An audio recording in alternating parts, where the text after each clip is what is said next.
Hello viewers, मैं doctor N K Singh, chairman RSSDI Jharkhand और director diabetes and heart research centre Dhanbad आपसे मुखातिब हूं। और अगले 5 या 7 मिनटों में मैं आपको बताऊंगा कि डायबिटीज के मरीज और एक कोविड-19 जो महामारी अभी चल रही है, इससे उनका क्या संबंध है और उनको क्या किस तरह से इसको फॉलो करना चाहिए, कुछ हिदायतों का, जिससे कि वो स्वस्थ रह सकें।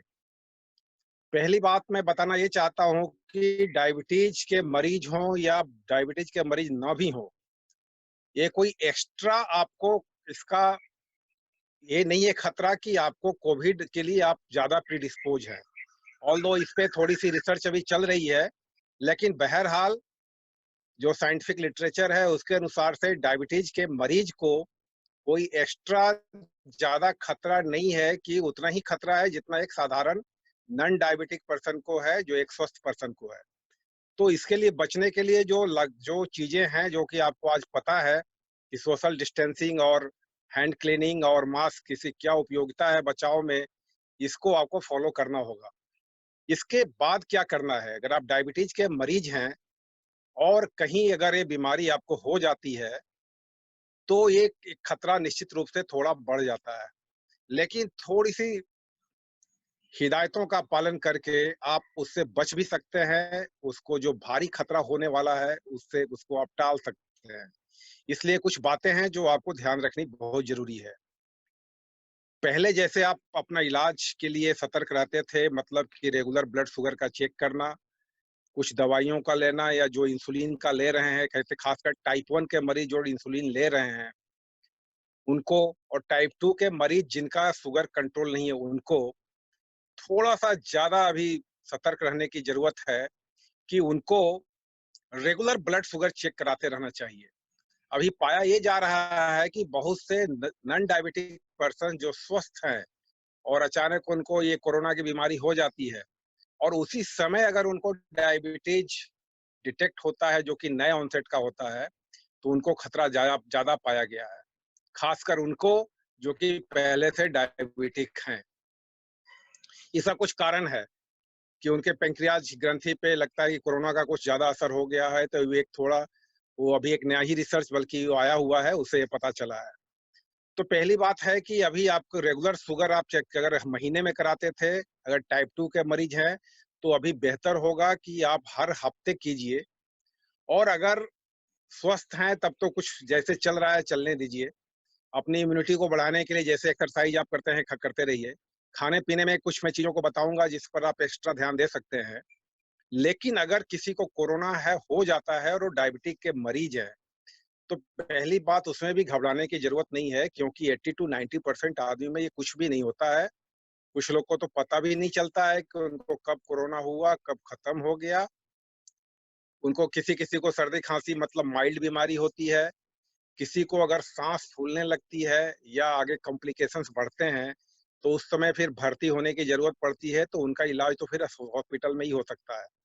लेकिन अगर आप माइल्ड केस में भी आते हैं और कोरोना हो भी जाता है, तो जो दवाइयाँ आप खा रहे हैं वो खाते रहिए, उसमें आपको चेंज करने की ज़रूरत नहीं है। हाँ, अगर वो बीमारी में जैसे ज़्यादा थोड़ी साँस फूल रही हो या खाँसी ज़्यादा हो रही हो, तेज़ बुखार हो रहा हो, तो पहले से खासकर हम लोग आजकल 2 दवाइयों को बंद कर देते हैं। एक तो मेटफॉर्मिन ग्रुप की जो दवाइयाँ हैं उसको बंद कर देते हैं, और एसजीएल2 इन्हिबिटर्स ग्रुप की जो भी दवाइयाँ हैं, जैसे डापाग्लिसोजिन हो या कैना हो, तो उसको हम लोग बंद करवा देते हैं। इसका कुछ कारण है। इस समय बार-बार आप थोड़ा ज़्यादा पानी पीते रहें, खासकर गर्म पानी पीने की हम लोग सलाह दे रहे हैं।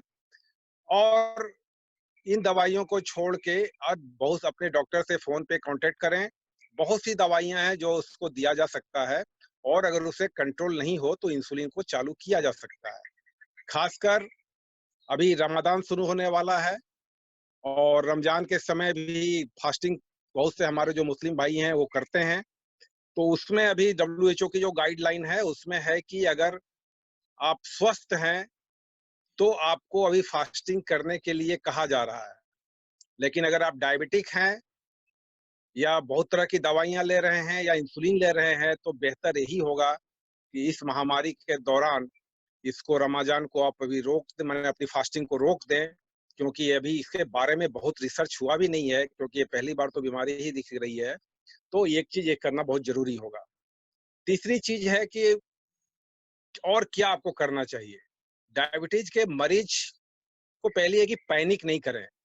ठीक है, अगर आपको ब्लड प्रेशर साथ में है, आपको हार्ट की बीमारी है और डायबिटीज़ भी है, ऐसे मरीज़ भी भारत में भी उनको कोरोना हुआ और अभी स्वस्थ होके वो घर जा चुके हैं। तो किस आदमी की इम्यूनिटी अंदर में कैसी है, सब कुछ इस पर डिपेंड करता है।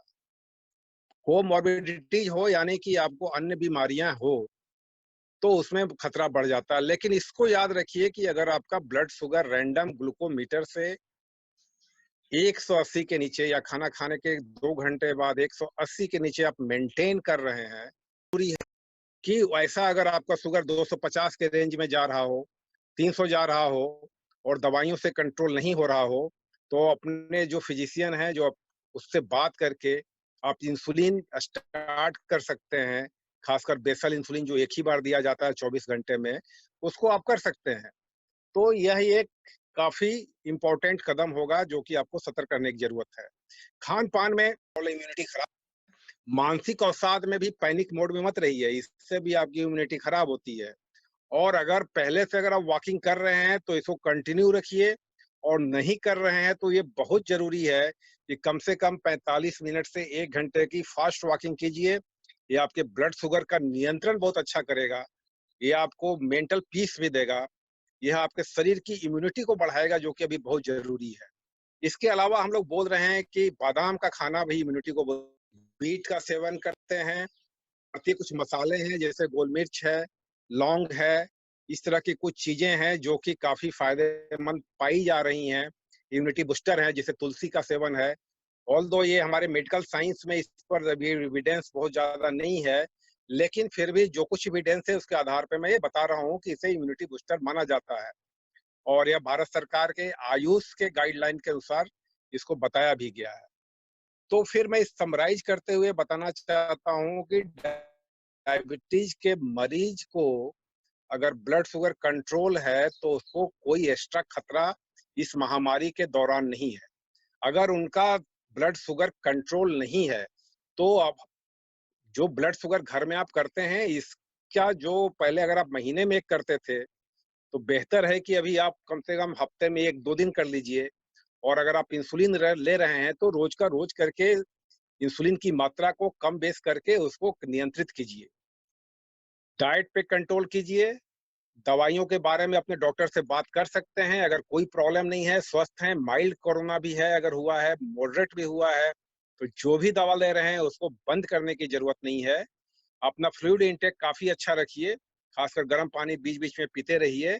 तो इन सब चीज़ों का ध्यान अगर आप रखेंगे, तो इस कोरोना बीमारी से आपको कोई एक्स्ट्रा खतरा नहीं होगा और आप बहुत अच्छे ढंग से निजात पा सकेंगे। धन्यवाद।